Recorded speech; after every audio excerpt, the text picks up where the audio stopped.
It is said that in the beginning, heaven was a realm of eternal abundance. The fields of golden wheat stretched as far as the eye could see, and the rivers ran with nectar. The angels, nourished by the Creator's divine grace, never knew hunger or want. But as the ages passed, the angels began to grow complacent.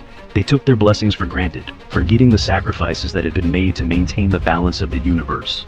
The first sign of trouble came when the stars began to fade. The once brilliant constellations dimmed, their light growing weaker with each passing day.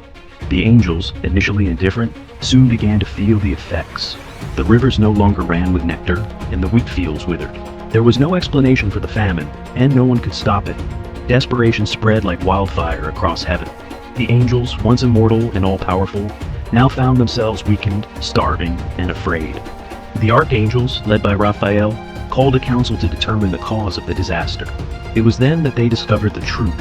The Creator's grace had been siphoned away by an ancient being, a forgotten deity who had once been a guardian of balance but had been cast out in the earliest days of creation. This forgotten deity, known only as Zaleth, had returned, seeking vengeance for its exile. Zaleth, a being of pure entropy, had begun draining the divine energy from heaven, causing the famine.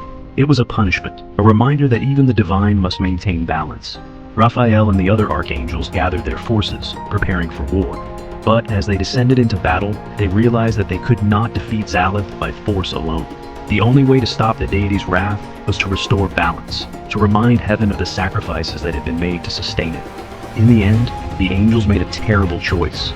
They sacrificed their own immortality, giving up their divine grace to restore the balance that Zaleth had disrupted. Famine ended, but the angels were no longer the beings they once were. They became mortal, their wings no longer glowing with divine light. The celestial famine became a cautionary tale, a reminder that even the most powerful beings must never forget the delicate balance that sustains creation. And though heaven recovered, the memory of the famine lingered, a scar on the realm's once perfect existence.